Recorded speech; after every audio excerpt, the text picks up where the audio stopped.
Bonjour à tous, chers parents, futurs parents, chers grands-parents, chers amis du Sénégal, chers amis d'ailleurs. Bienvenue dans ce 11e numéro de l'éducation seront Mariam et Aïda, enregistré depuis le groupe scolaire Mariam et Aïda à Dakar. Bonjour Mariam. Bonjour Aïda. Mariam, quel est le thème que tu as choisi pour nous aujourd'hui? Alors le thème, c'est comment choisir l'école de ses enfants. Grand thème, beau thème. J'ai presque pas envie de te demander pourquoi ce thème. Oui, parce que c'est presque évident. Parce que c'est presque évident, mais je vais quand même te poser la question, Mariam. Eh bien, la question se pose souvent pour les parents qui déjà démarrent en fait la première scolarisation, on va dire, de leurs enfants. Comment choisir l'école? Donc là, ça, on verra comment. Et puis aussi, surtout, parce que il y a certains parents qui se posent la question de faut-il changer d'école? Alors, moi, ma première question, franchement, elle va peut-être aussi paraître évidente. Quand on entend école, la plupart du temps, le premier adjectif qu'on entend, c'est bonne école ou mauvaise école, etc. Alors, moi, j'aimerais bien savoir si on peut classer aussi facilement les écoles en bonne ou mauvaise école. Je suis sûre que tout connaissant, tu ne le classerais pas aussi facilement. Non, effectivement, tu as raison. En fait, il y a de bonnes écoles, bien sûr, il y a d'excellentes écoles, il y a de très bonnes écoles, il y a des écoles qui sont moins bonnes, des écoles qui sont même peut-être parfois vraiment peu recommandables. Mais il faut savoir que le premier critère réel, vraiment, où on peut se demander si c'est bon ou mauvais, c'est d'abord est-ce que c'est une bonne école pour mon enfant. Donc, je crois que c'est surtout ça qu'il faut ajouter. Donc, ce qui veut dire qu'une excellente école avec une excellente réputation peut se révéler une mauvaise école pour un enfant donné. Et vice versa, hein, une école qui a pas forcément une réputation exceptionnelle et qui est juste, disons, une école normale, peut se révéler être une excellente école pour un autre enfant. Et parfois même dans les fratries, on peut voir des frères et des sœurs qui sont dans différentes écoles parce que les parents ont justement compris qu'à chaque enfant son école. Alors, mais justement, tu parlais de critères. Quels sont ces critères dont les parents doivent prendre compte dans le choix de l'école de leur enfant? Alors, je vais commencer par une liste de critères qui peuvent paraître vraiment être les critères les plus évidents. Donc, et je dirais que le premier critère qui l'emporte sur tous les autres chez la plupart des parents, c'est la réputation de l'école, comme on vient de le dire. Donc, quand on est parent et qu'on veut inscrire ses enfants dans une école qui va vraiment bien les booster et leur donner les meilleures armes pour réussir dans leur vie scolaire et dans leur avenir, eh bien, on va forcément se baser sur le retour d'autres parents qui ont eu des enfants plus tôt que nous, etc. Et donc, la réputation de l'école est l'un des premiers critères. Mais comme je l'ai dit tantôt, une école jouissant d'une bonne réputation, ça ne signifie pas, ça ne garantit pas que ce sera la bonne école pour notre enfant. Et donc là, c'est peut-être parfois un peu un coup de poker, mais il faut aussi, connaissant notre enfant et sachant exactement quel type d'enfant c'est, se renseigner sur justement comment ça se passe dans cette école, quel est l'emploi du temps, quels sont les horaires, comment interagissent les professeurs avec les élèves, comment se comporte l'administration. Tout ça peut être aussi peut faire partie des critères et également par exemple on peut aussi se baser sur des retours d'expérience sur les interactions entre l'administration, la communication entre l'administration et les parents, parce que certains parents veulent avoir une communication extrêmement fluide tandis que d'autres vont être moins demandeurs de ça, et donc il faut forcément se renseigner sur ça avant d'inscrire son enfant dans une école, quelle que soit sa réputation. Et il y a d'autres critères aussi qui sont, par exemple, la proximité, et ça, c'est un critère très important. Parfois, j'entends des parents dire, ce n'est pas grave si c'est loin, parce que c'est une si bonne école qu'on va faire des sacrifices, mais attention, parce que quand l'école est trop loin, eh bien, ça signifie que l'enfant se réveille trop tôt, va faire des trajets vraiment trop importants, et en fait, ça va impacter son état de fatigue, et donc forcément impacter aussi ses performances scolaires. Donc ça, il faut vraiment faire attention à ça. Ensuite, il y a évidemment des critères, quand on est dans la liste des critères évidents, il y a évidemment le coût de ce que coûtent les études dans cette école, et donc faire attention à ne pas s'engager dans une école qui est trop chère et qui va en fait tellement grever le budget familial que finalement le sacrifice sera trop grand pour les parents. Donc il faut quand même essayer de faire un ratio, on va dire équilibré, entre la réputation de l'école, ce que l'école va vraiment apporter à l'enfant et le coût que cela va représenter. Et un autre critère serait les effectifs. Là, de plus en plus, quand même, les parents s'intéressent aux effectifs d'une classe, parce que nous savons qu'une bonne classe une classe qui va bien fonctionner. Quand je dis nous, c'est-à-dire nous qui sommes éducateurs, nous qui sommes dans le système, nous savons qu'une classe une bonne classe, une classe qui est bien tenue par un enseignant, ne doit pas dépasser quand même 30 élèves. Au-delà de 30, c'est difficile pour tout enseignant de garantir qu'il va vraiment bien suivre tous les enfants, qu'il va être très au fait de chaque progrès de chaque enfant. Forcément, il y aura dans une classe de plus de 30 élèves des laissés pour compte.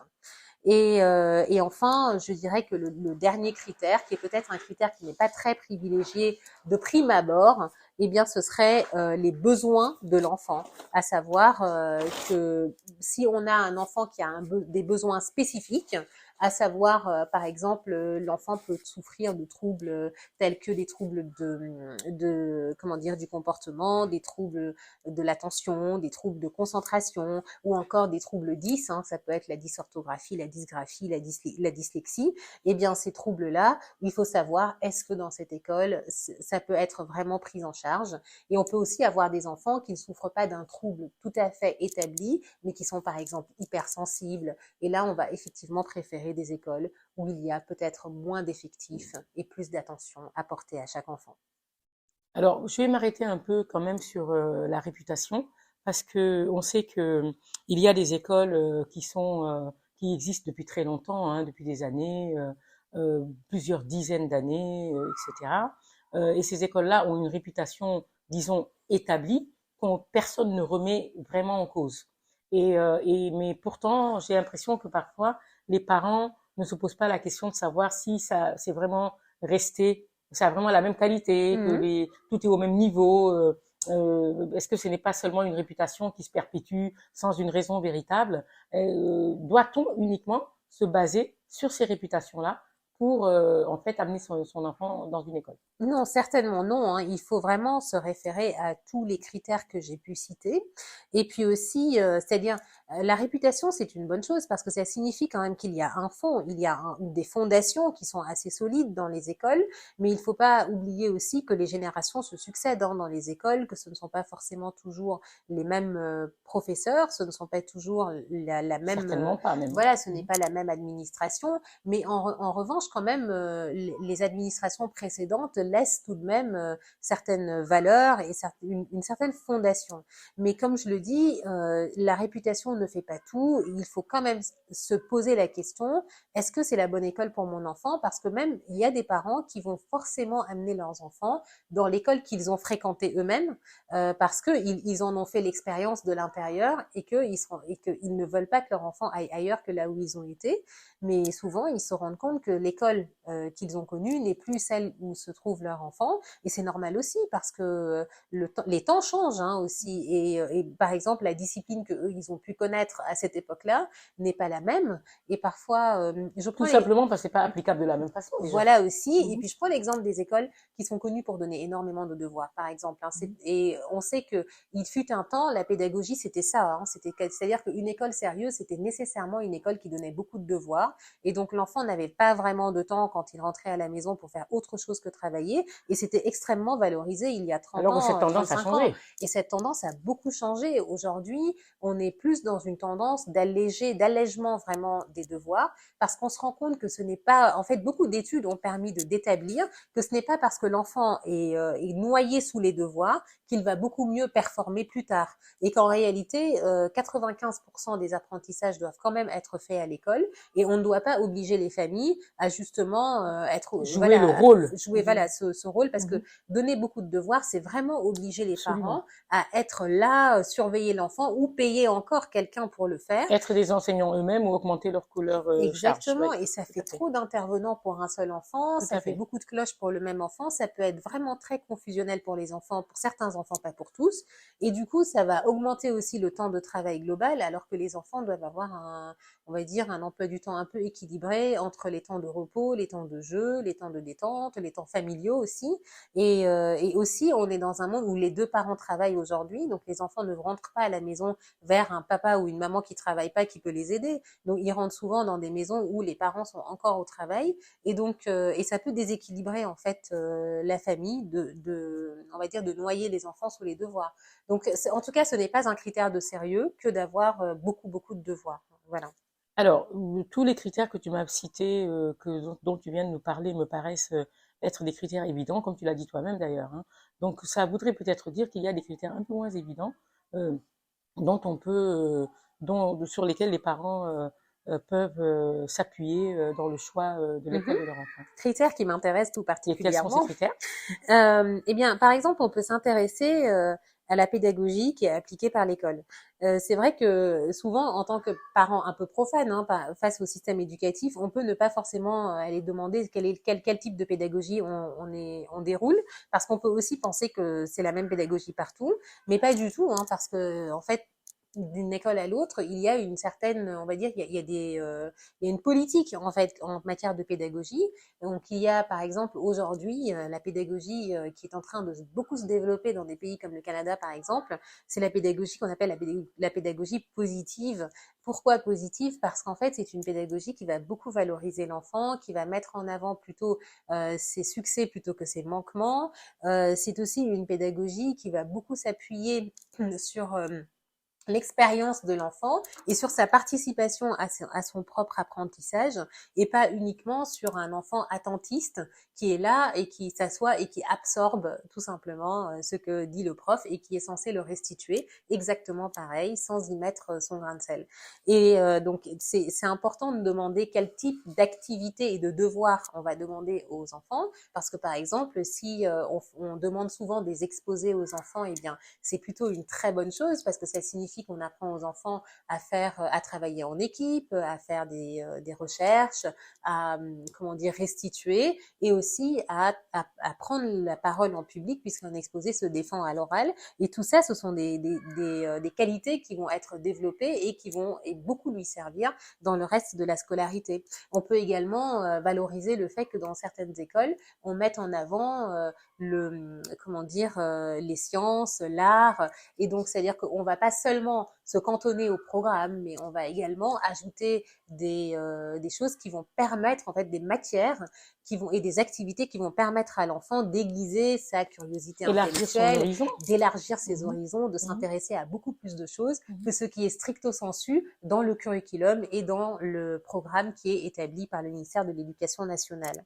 Donc ça, je trouve que c'est vraiment, il faut s'intéresser à ces choses-là, s'intéresser aux offres connexes de l'école, des écoles. Là, aujourd'hui, on a quand même, on note que dans beaucoup d'écoles, on voit de plus en plus d'activités parascolaires et des activités vraiment super intéressantes, comme par exemple, on va faire de la musique, mais plusieurs instruments, on va faire de la poésie, il y a des clubs d'échecs, il y a, par exemple, voilà, on va faire de l'art, de la poterie, du dessin, du slam, du hip-hop, enfin, toutes ces choses-là, des clubs de sciences.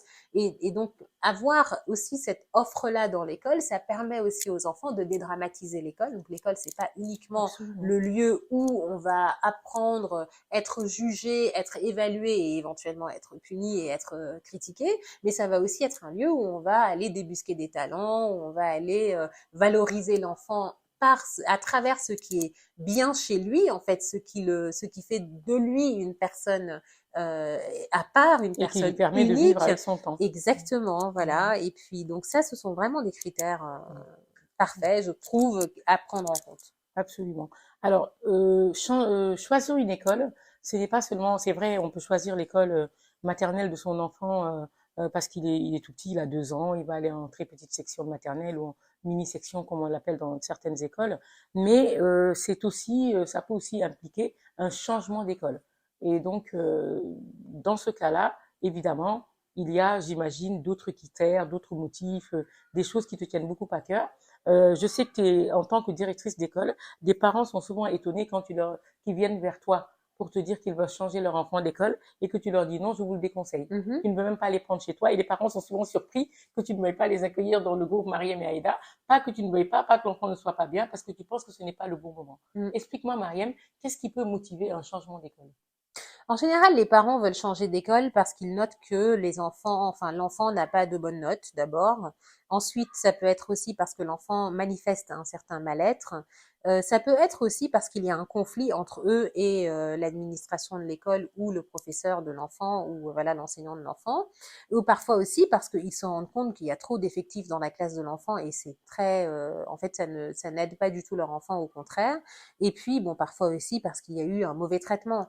Alors, la raison pour laquelle je dis souvent aux parents, attention, non, non, non, ne changez pas d'école, comme tu l'as dit, ce n'est pas parce que je ne veux pas prendre de nouveaux élèves dans notre école, ce serait contre-productif de faire ça, mais en fait, c'est parce que je veux justement éviter que les parents changent d'école pour les mauvaises raisons et qu'en fait, en fait que les raisons pour lesquelles ils veulent changer d'école soient des raisons correctibles et pas forcément liées à l'école, mais peut-être liées aussi à une façon, on va dire, à un rythme de vie de l'enfant qui pourrait être changé et qui pourrait en fait faire en sorte que l'école soit mieux adaptée à l'enfant. Mais donc c'est pour ça que je dis toujours que c'est avec beaucoup de prudence qu'il faut changer d'école parce que parfois les parents veulent changer d'école parce que eux n'aiment pas l'école pour comme par exemple comme je l'ai dit pour des questions d'interaction qui ne se passent pas bien alors que l'enfant apprécie son école et que en fait pour l'enfant ça se passe plutôt bien. Donc il ne faut pas changer d'école pour ces raisons-là, il faut déjà aussi s'intéresser déjà au ressenti de l'enfant et vraiment se demander est-ce que cette école apporte fait du bien à mon enfant ou fait du mal à mon enfant. Mais c'est vrai que quand on sent quand même qu'il y a un vrai mal-être dans une école, ça c'est une alarme énorme. Hein. C'est-à-dire que l'enfant doit être bien dans son école. Un enfant doit se lever le matin avec l'envie d'aller à l'école. Donc si un enfant se réveille le matin et tous les matins systématiquement pendant toute une année scolaire en manifestant clairement qu'il ne veut pas aller à l'école et que l'école en fait est une source de souffrance pour lui, eh bien ça signifie vraiment que cette école n'est pas la bonne et il faut en tout cas aller voir l'équipe enseignante, l'administration pour essayer de voir ensemble pourquoi est-ce que cet enfant réagit de cette manière. Mais normalement l'école ça devrait être pour un enfant un refuge, un lieu vraiment surtout quand c'est des petites classes en plus, c'est-à-dire un lieu qui le stimule, qui le motive parce que c'est là-bas qu'il a ses copains, c'est là-bas qu'il a ses habitudes et donc que ferait-il à la maison? Donc pourquoi un enfant préférerait rester à la maison? Ce serait vraiment donc ça c'est la première alerte. Maintenant les mauvaises notes d'un enfant, ça peut signaler par exemple effectivement que l'enseignant n'arrive pas en fait à faire avancer l'enfant et que peut-être l'enfant bute sur des difficultés que cet enseignant-là ne pourrait pas lui faire surmonter. Et si on a essayé avec un répétiteur, si on a pu voir par exemple que l'enfant a des lacunes et que même malgré le fait qu'on essaye de rattraper les lacunes, on n'y arrive pas quand même, peut-être que aussi l'enfant est pas forcément dans la mauvaise école, mais peut-être juste dans la mauvaise classe. Peut-être qu'il est passé en classe supérieure alors qu'il n'aurait pas dû. Et ça aussi, c'est d'abord quelque chose à explorer avant d'explorer le changement d'école. Maintenant aussi les mauvais traitements. Moi, je suis intransigeante sur les mauvais traitements. Dans une école où les enfants sont battus, les enfants sont humiliés, les enfants sont menacés, les enfants sont punis, des punitions qui sont vraiment exagérées, je pense que tout parent a le devoir de retirer son enfant d'une telle école. Alors, lorsque un parent a pris tous ces paramètres en compte, a fait son petit calcul, etc. et tout ça, et décide de changer son enfant d'école, en étant sûr, disons, de son choix, y a-t-il vraiment un bon moment pour le faire? Et doit-on associer l'enfant, bien évidemment, quand il n'est pas trop petit, à ce changement? Oui, associer l'enfant, je pense que même petit, c'est important. C'est-à-dire Enfin, que petit, on va le oui, lui dire peut-être, oui, lui mais dire. oui, voilà. Et puis lui demander, est-ce que tu veux Oui, changer d'école? Je pense aussi. que c'est quand même une question qu'il faut poser à Elle est l'enfant. Est-ce importante. que tu veux changer d'école? Et puis peut-être, s'il est trop petit, lui poser des questions sur son école, son bien-être, etc. Ça peut déjà être un très indicateur. Mais quel est le bon moment? C'est ta question pour Oui. changer d'école. Le bon moment, ce serait pas en plein milieu d'année scolaire. Donc ça, c'est vraiment, il faut l'éviter. Mais parfois, on est dans des Parfois, on est situations dans une situation, on est où on n'a obligé. pas le choix. Mhm. D'abord parce qu'il peut y avoir un déménagement hein, Aussi. d'un pays à l'autre, d'une ville à l'autre, donc d'un quartier très éloigné, voilà, donc du coup de la première école. Donc là, on n'a pas le choix. Ou incident majeur. Ou incident majeur, exactement. Donc, mais le meilleur moment quand même, c'est une rentrée scolaire, c'est à la fin de l'année.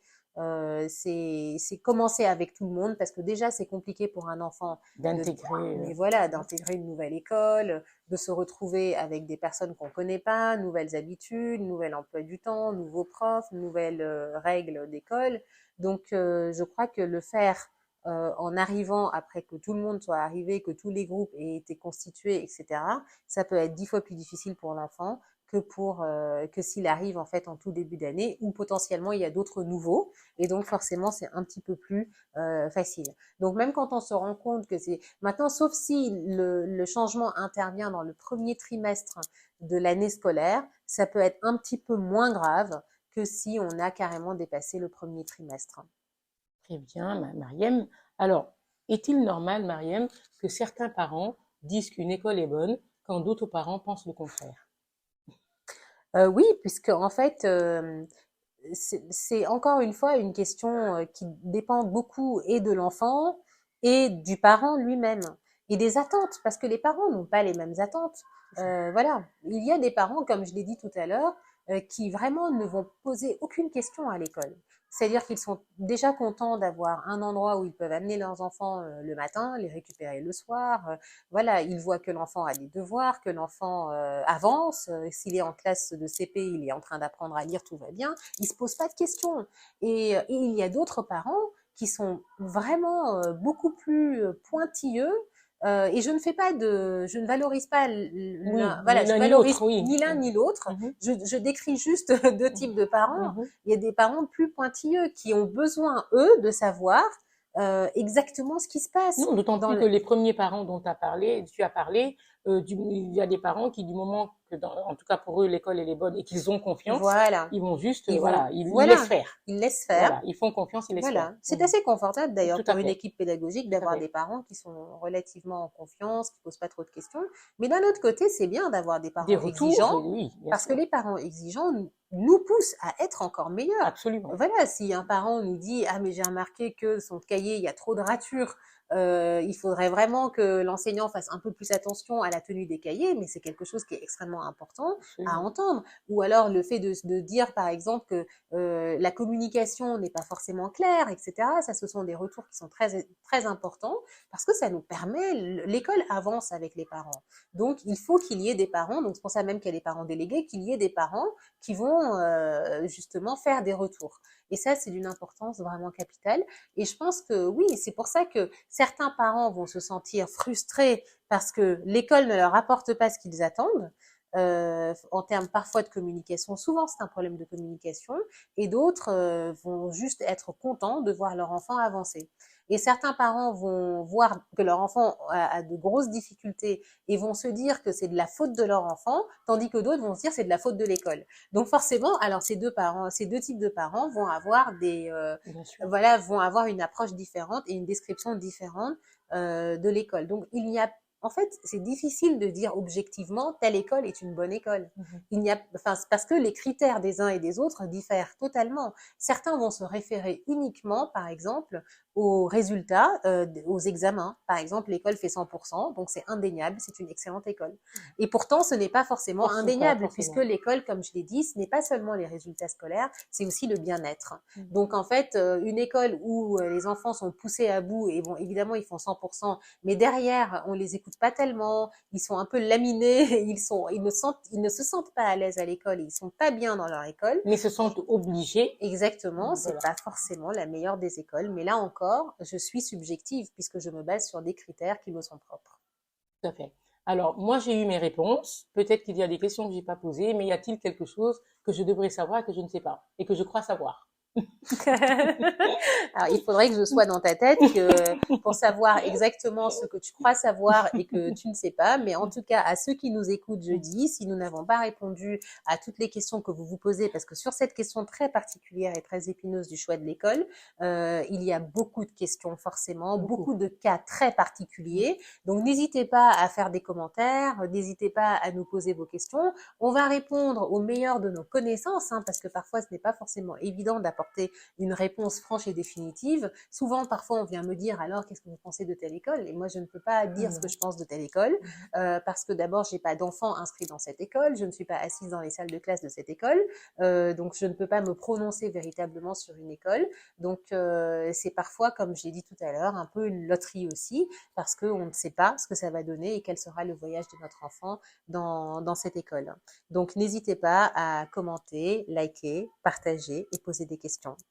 Elle a tout dit, Mariam, tu as tout dit. Nous vous remercions d'avoir suivi cette 11e émission, ce 11e numéro, pardon, de l'éducation selon Mariam et Aïda, sponsorisé par BD Passion Dakar, bibliothèque, librairie, centre d'éveil et d'activités culturelles à Dakar. Nous vous remercions et à bientôt. Merci. Merci Mariam.